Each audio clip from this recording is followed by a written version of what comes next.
It is good TV. And I do see potentially a boycott, right? Picking up steam. There's real implications for Doug Ford's actions. Welcome back to Moose on Loose. My name's David. Today, we've got Doug Ford. His whole campaign against Crown Royal is turning into a boycott against a company with 500 employees in Canada, Canadian grains, Canadian workers. Doug Ford has done something very bad for Canada. We also have Mark Carney, that new LNG deal. We're going to break that down now and see what's really going on with it. Let's jump into this. Starting this one off from Marty up north, we've got exports of unwrought aluminum and aluminum alloys continue to drop 31% in July in the context of U.S. tariffs on Canadian aluminum. This is the fourth consecutive month decline for this product group. Cpac produces 90% of Canada's aluminum. Cpac is rapidly becoming one of the biggest losers in the trade war with the US. So once again, maybe it's time to put supply management on the table. If this is decimating an entire industry in Quebec, I guess that's for Quebecers to decide. But really, this affects all Canadians, so it's time to make a real deal. Got this one from David Coletto. It says 85% of Canadians say they're tired of hearing about Donald Trump. What they want, leaders laser focused on solving housing, healthcare, and rising costs. Maybe they should be supporting Pierre Poilievre then, considering Mark Carney's entire campaign was based on Donald Trump, where Pierre Poilievre had numerous solutions to solve all of the problems of Canada, at least all the major ones.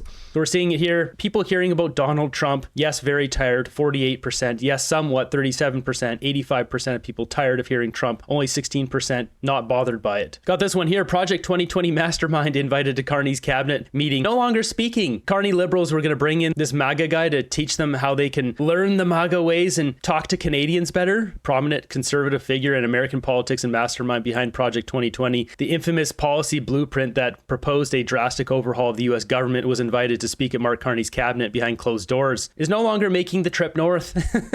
So not exactly sure what's going on here if he canceled it, but so I mentioned this one in the previous video. Let's jump in this for a second here. So LNG developer announces $15 billion project off Newfoundland. The CEO praising Mark Carney, saying couldn't have done it without Mark Carney. In a sense, that's true, because Justin Trudeau refusing to let any projects go through, pipelines banned, Mark Carney put in a loophole. Now, why would Mark Carney have this go through? He's primed to potentially make a lot of money off it. We're going to take a look at his conflicts of interest here. This is his appendix summary statement. As you can see, the first one's already in here, Air Products. Well, what is Air Products and Chemicals Inc.? This company that Mark Carney's invested in, which I also have right here. So I have finally finished this. What we're looking at here is all of Mark Carney's investments organized by category. So now we can see how many telecom and media, transportation, logistics, real estate companies. I've also got them listed here, which ones are conflicts of interest, which ones are stocks he's invested in. And then you'll see the odd one in here. There's only 8 of them, his RRSP. They're peppered in here. There's only 8, right? You can see right here. So RRSP, Brookfield Asset Management,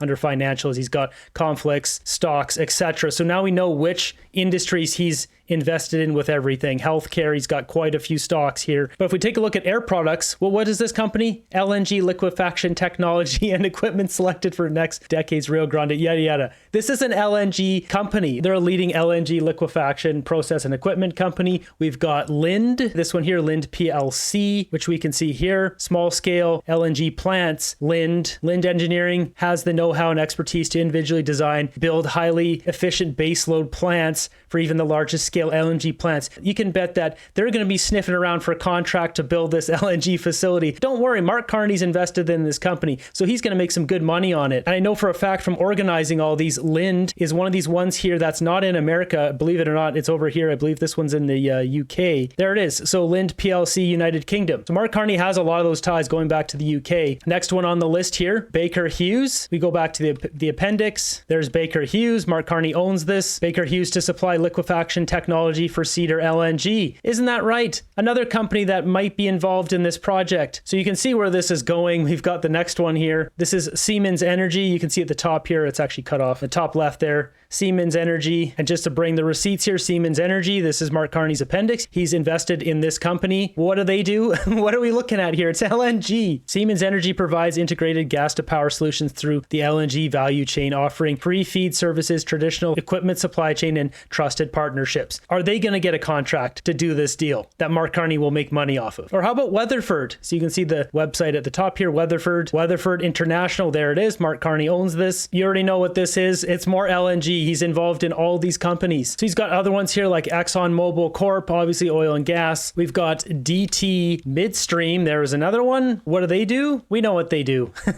DT Midstream is owner, operator, and developer of natural gas and intrastate pipeline storage and gathering systems, etc. There's some more we could dig through there. You get the idea. Mark Carney has so many investments in LNG, and not only in LNG, but in building LNG facilities. This guy's got his chips all on a line to make money off of everything. He's essentially cornered the market on power, energy, and then green and renewables and trying to force everything through there and then profiting all the way through. And we see that up here. So this top section here is all his wind, solar, nuclear, renewables. And then he's got energy and industrial materials here. That's how he's laid out a good portion of his portfolio here. So should this project be going forward? Absolutely. Should Mark Carney be forced to sell all of his stocks? Absolutely. Moving on here, we've got Doug Ford is now potentially hurting farmers in Manitoba. I called this before. As soon as it happened with Crown Royal, it was a bonehead move that would hurt Canadian workers and Canadian farmers. And here we are. Doug Ford's stunt has blown up, and now there's a big boycott going on for Crown Royal, a Canadian product made in Canada with Canadian grain. And stunt by the Premier of Ontario, Doug Ford, to pour out a whole bottle of Crown Royal whiskey was seen by many from across the country. His protest was over the parent company of Crown Royal and its decision to move one of its plants south of the border out of Ontario. Could end up having an impact, though, on farmers in the prairies. Here's CTV's Adrian Gabriel with more on why. So this is what I think about Crown Royal. That's what they could do. And I think everyone else should do the same thing. Pouring out his frustrations, Premier Doug Ford's photo op was seen across the country. It is a publicity stunt in a sense. It is good TV. And I do see potentially a boycott, right, picking up steam.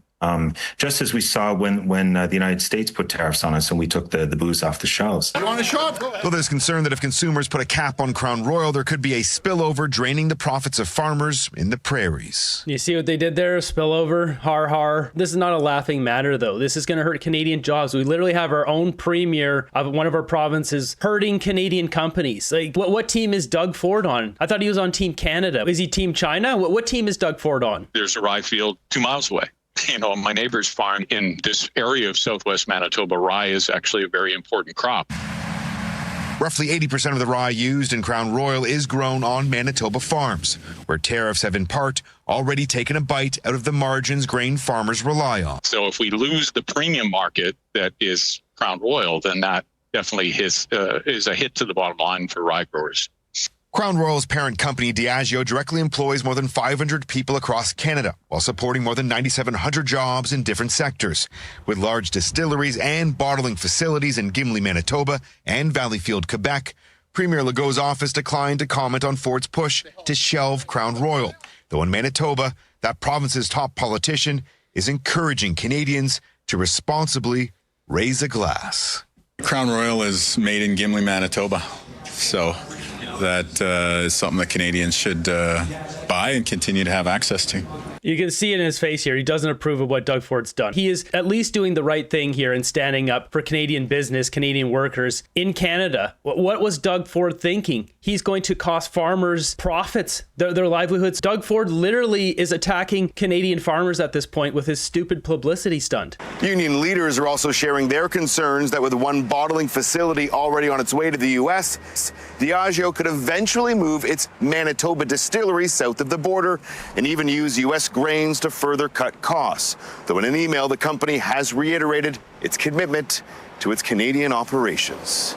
Adrian Gabriel, CTV News, Toronto. Why did he say it like that? The Canadian operations. Canadian whiskey must be mashed, distilled, and aged in Canada, must be aged in small wooden vessels, less than 700 liters for a minimum of 3 years. It's just unreal that we have a premier of Canada attacking Canadian farmers and workers. Like, he doesn't look up anything before he runs his mouth. While we're talking about Doug Ford and his whole thing here, we've got Dominic LeBlanc here. His response is pretty funny. I wanted to ask you about Doug Ford and Premier Ford, I know you're tight with, who did his Crown Royal viral moment and worried. Did it go viral? He went on his shoes. I saw that. Yeah. I mean, he said he's worried his elbow's down now. He wants to keep fighting. He's taking a more aggressive approach. Is this actually helping your cause, or should he maybe step back a little bit? And your second question was about Premier Ford.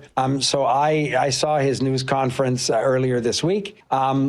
Premier Ford is effectively and articulately standing up for workers in his province of Ontario.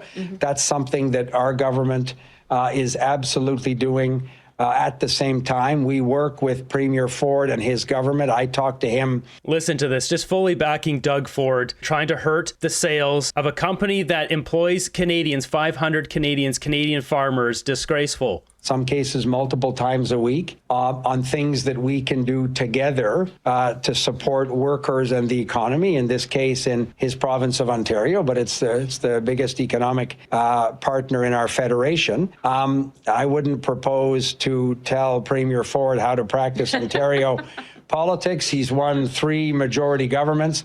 I think he's figured out how to practice Ontario politics, but I enjoy The reason why he keeps running there is because there's no good candidates there. A relationship with him that's cordial and personal.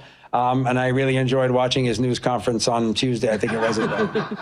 Why does he give us an update on what Mark Carney and Doug Ford talked about in his Muskoka cabin? Here, we've got Francois-Philippe Champagne and Melanie Joly. This is the 1-2 combo. First, we got this guy bragging about his middle-class tax cut. Can we address how we can make life more affordable for Canadians? And in that, the measure we took to reduce the middle-class tax cut that we offered to Canadians was really spot on, because what we've heard from families that help us to make life more affordable. Oh, it's spot on. This is such a great tax cut, as Melissa points out here. $70 a month for a 2-income family. It's just spot on, just really helping things out here. As we see here on this post, this is April 2nd, 2024 and August 11th, 2025, 1 year apart. And look at the difference in price. And forget about the total price, because based on weight, look at this, $10.99 per pound for boneless loin New York steak versus $16.99 per pound, the exact same thing. This is what inflation looks like. So Francois-Philippe Champagne's $70 a month, it gets eaten up in a single grocery run, basically almost half of it getting eaten up here by a single steak. And we've got Melanie Joly here talking about trade with Europe, an incoherent rambling of nothing. We need to create new partnerships in the world. The world is being redistributed in economic blocks right now. And that is why, for countries that believe in free trade, there's a space. We can work with others. And we will work with Europe. And we will work with our other Asian countries. And that's also super important, because it's our way to make sure that we continue to benefit from all the advantages that trade has given us over the last decades. We will use our crayons and we will draw within the lines, because it is good to draw in the lines. This is seriously the Minister of Industry in Canada. You've seen the demographics of her riding. Yeah, a whole lot of flags, not a lot of Canadian ones. I thought law school was hard to get into. Is there anyone out there that remembers her as a lawyer and could comment? That'd be a great question if anyone knows her from law school. And who else we got here? Tim Hodgson. What's he up to? Talking about this New Horizons senior program, up to 25,000 supports and projects to promote healthy aging, yada, yada, yada. What's he doing? Hanging out with a bunch of pickleball seniors. This is how he's saving Canada. This is the energy minister. What? Why? Isn't this Stephen Guilbeault's job? I don't understand what's going on here. Next up, we've got a pretty funny one here. So CTV changed this, but you can see Carney to hold Liberal cabinet retreat in Edmonton. Well, the headline for this before, you can see it's still here. They've changed it on the website now. Mark Carney, ministers looking to cut spending at retreat. It's so ridiculous. The headline there just says it all. Stop going on these stupid retreats. We have a building called Parliament. Go work there. Cut spending from there. So you click on it now, and it shows Champagne says adjustments coming to Public Services Ottawa review spending. They've changed the headline because they didn't realize when they put up how dumb it is. We got this one from Blacklock's reporter. Little update here to the NDP leadership rules. It's worse than we think. Not only, if you saw my previous video, they added in all these DEI rules. You can only have half the people sign up be men. You have to have people that are disabled, that are First Nations, that are this, that, and the other LGBTQ to even run as a candidate. Well, look at this. NDP filing fee now $100,000. So when Jagmeet Singh won, the filing fee was $30,000, and now it's $100,000. And on top of that, the NDP says here, the party said yesterday it would also take 25% cut of all candidates' donations. The NDP is broke. That's what they have to do. They have to do this because they are so broke. Just picture this for a second. $30,000 is what Jagmeet had to pay to run for the NDP. Now it's $100,000, more than triple the price for a party that has diminished 72%, going from 25 seats seats down to 7 seats, but they want to triple the price. This is not how you entice good people, good leaders to step up to try to take over this party. This party is done. If they don't get a really good leader, which I don't see them getting, but if they don't get a good leader, this party is going to end, and Canada will become, just like America, a two-party system. Moving ahead, we've got Patty Hajdu blames tariffs for youth job shortages instead of on mass immigration, but on technology. We've also seen some really worrying signals in the economy recently. Obviously, we've faced unprecedented challenges with tariffs and economic action that has been unjustified, but certainly nonetheless having a deep impact in several sectors of our economy. And oftentimes, vulnerable populations is where you see the unemployment rate show up first. And so we are looking at a higher unemployment rate for youth than we've seen in decades, certainly not anything we could have imagined a decade ago. And so on top of all those economic uncertainties, we also see changes in technology, something that the young people were telling me about in describing in words that I could understand how even just in 5 years since I was the Minister of Jobs last, things have changed tremendously in the way that, for example, the technological impact of AI and other emerging technologies are changing. AI hasn't even started to really wipe out jobs. It will eventually. It's not quite here yet. Sure, there are some jobs getting lost to AI. This is all to the mass immigration that these buffoons brought in. The way that people are being utilized in a variety of different sectors. And this puts young people on a very unstable footing. There's nothing more unsettling, as Caitlin and Salar told me, than going through school, doing all the right things, getting a degree or a diploma, and then not being able to land that job. Today is about making sure that the next generation can actually succeed in this rapidly changing landscape. And so today, the Government of Canada is announcing that we're investing $26.1 million in 6 new projects under ESDC's Youth Employment and Skills Strategy. And these projects will bring together service providers, employers, and youth to better match the skills and talents that young people have with the needs of employers that are seeking that talent. That's not going to solve anything. We all know the Liberals need to start kicking people out of the country. That is what's going to solve the problem. Not wasting more of our money on these stupid programs that never do anything. Kingston unemployment 6.8%. Ontario youth unemployment 16%. Canadian Tire in Kingston is hiring a temporary foreign worker for $42.78 an hour. Yeah, just taking advantage of the system. They're all doing it. Here's a clip of Mark Miller back from 2023. Bet he wish he had this one back. Threefold over the last decade, so they certainly see the demand, or is that demand from industry in terms of having those international students work in Canada? Yeah, I mean, look, there is a lot of